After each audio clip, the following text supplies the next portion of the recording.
मंत्री अर्जुन राम मेघवाल भी हैं। प्रधानमंत्री बढ़ चले हैं और कुछ ही पलों में आपको उनका संबोधन जो है वो सुनने को मिलेगा। सुनिए प्रधानमंत्री को।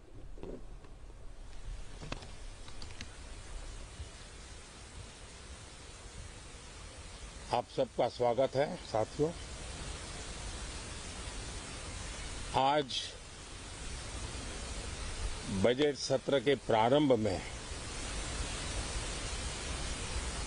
मैं समृद्धि की देवी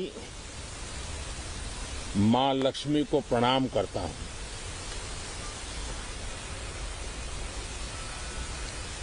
और ऐसे अवसर पर सदियों से हमारे यहां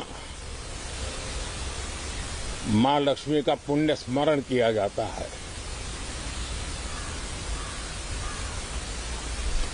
सिद्धि बुद्धि प्रदे देवी, सिद्धि बुद्धि प्रदे देवी,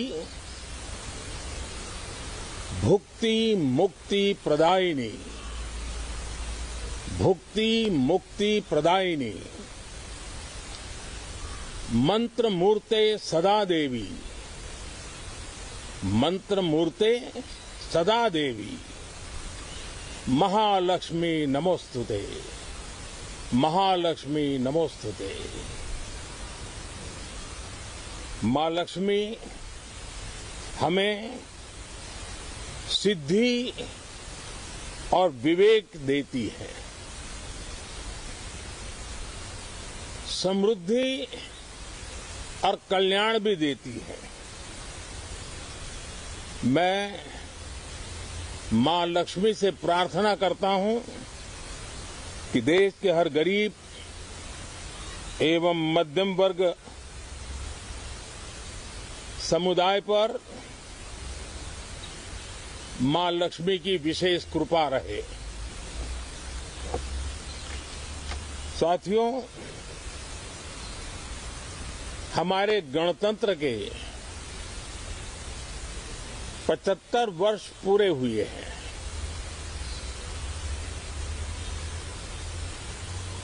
और ये हर देशवासी के लिए सर्वाधिक गौरवपूर्ण है और विश्व के लोकतांत्रिक जगत के लिए भी भारत का ये सामर्थ्य अपनी एक विशेष स्थान बनाता है। साथियों, ये देश की जनता ने मुझे तीसरी बार ये दायित्व दिया है और इस तीसरे कार्यकाल का ये पहला पूर्ण बजट है।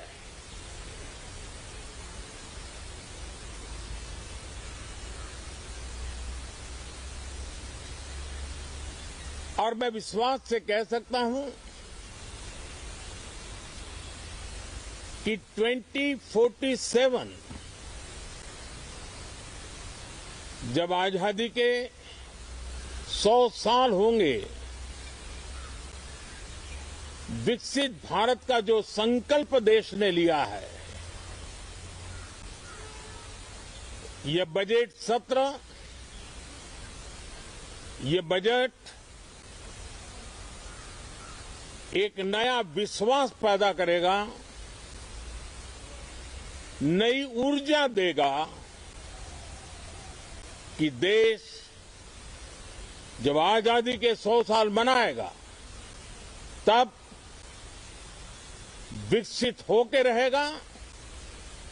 140 करोड़ देशवासी अपने सामूहिक प्रयास से इस संकल्प को परिपूर्ण करेंगे। तीसरे टर्म में हम मिशन मोड में देश को सर्वांगीण विकास की दिशा में चाहे वो भौगोलिक रूप से हो, सामाजिक रूप से हो या आर्थिक भिन्न भिन्न स्तर के संदर्भ में हो, हम सर्वांगीण विकास के संकल्प को लेकर के मिशन मोड में आगे बढ़ते जा रहे हैं। इनोवेशन, इंक्लूजन और इन्वेस्टमेंट, ये लगातार हमारे आर्थिक गतिविधि के रोड मैप का आधार रहा है। इस सत्र में हमेशा की तरह कई ऐतिहासिक बिल पर संशोधन को चर्चा होगी और व्यापक मंथन के साथ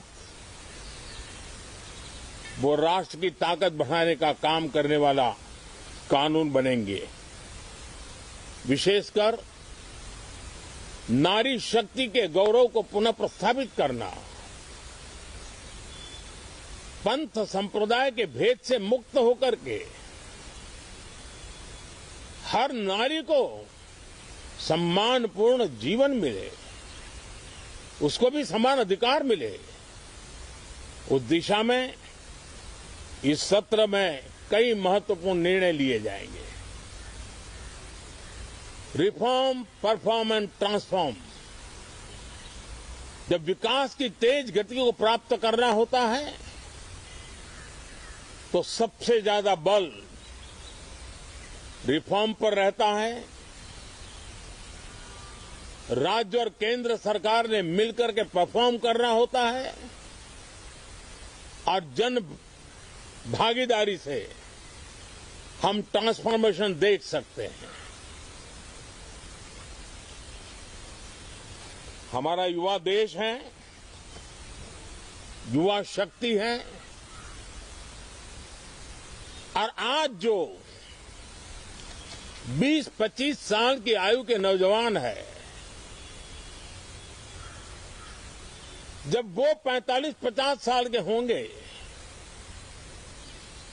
तब वो विकसित भारत का सबसे बड़े बेनिफिशियरी होने वाले हैं। उम्र के उस पड़ाव पे होंगे, नीति निर्धारण की व्यवस्थाओं में उस जगह पे बैठे होंगे कि वे गर्व के साथ आजादी के बाद जो शताब्दी शुरू होगी, एक विकसित भारत के साथ आगे बढ़ेंगे। और इसलिए ये विकसित भारत के संकल्प की पूर्ति का प्रयास, ये अथाग मेहनत आज जो हमारे टीनेजर्स हैं, हमारी युवा पीढ़ी है, उनके लिए ये एक बहुत बड़ा तोहफा बनने वाली है। जो लोग 1930 में, 42 में आजादी के जंग में जुट गए थे, पूरी देश की युवा पीढ़ी खप गई थी आजादी के जंग में, और उसके फल 25 साल के बाद जो पीढ़ी आई उसको नसीब हुए। उस जंग में जो नौजवान थे उनको नसीब हुए। आजादी के पूर्व के वो 25 साल आजादी के जश्न मनाने का अवसर बना। वैसे ही ये 25 वर्ष समृद्ध भारत, विकसित भारत, ये संकल्प से सिद्धि और सिद्धि से शिखर तक पहुंचने का देशवासियों का इरादा। और इसलिए बजट सत्र में सभी सांसद विकसित भारत को मजबूती देने के लिए अपना योगदान देंगे।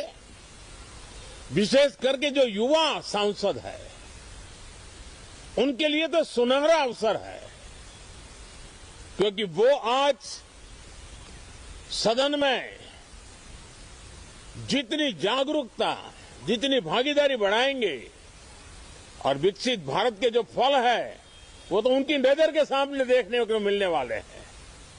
और इसलिए युवा सांसदों के लिए एक अनमोल अवसर है। साथियों, मैं आशा करता हूं कि हम देश की आशा आकांक्षाओं के इस बजट सत्र में खरे उतरेंगे। साथियों, आज एक बात आपने जरूर नोट की होगी, मीडिया के लोगों ने तो जरूर करनी चाहिए। शायद 2014 से लेकर अब तक शायद ये पहला पार्लियामेंट का सत्र है कि जिसके एक दो दिन पहले कोई विदेशी चिंगारी नहीं प्रगटी है। विदेश में से आग लगाने की कोशिश रही हुई है। 10 साल से यानी 14 से देख रहा हूं, हर सत्र के पहले शरारत करने के लिए लोग तैयार बैठते थे और यहां उसको हवा देने वालों की कोई कमी नहीं है। ये पहला सत्र मैं पिछले 10 साल के बाद देख रहा हूं कि जिसमें किसी भी विदेशी कोने से कोई चिंगारी नहीं हुई। साथियों, बहुत बहुत धन्यवाद।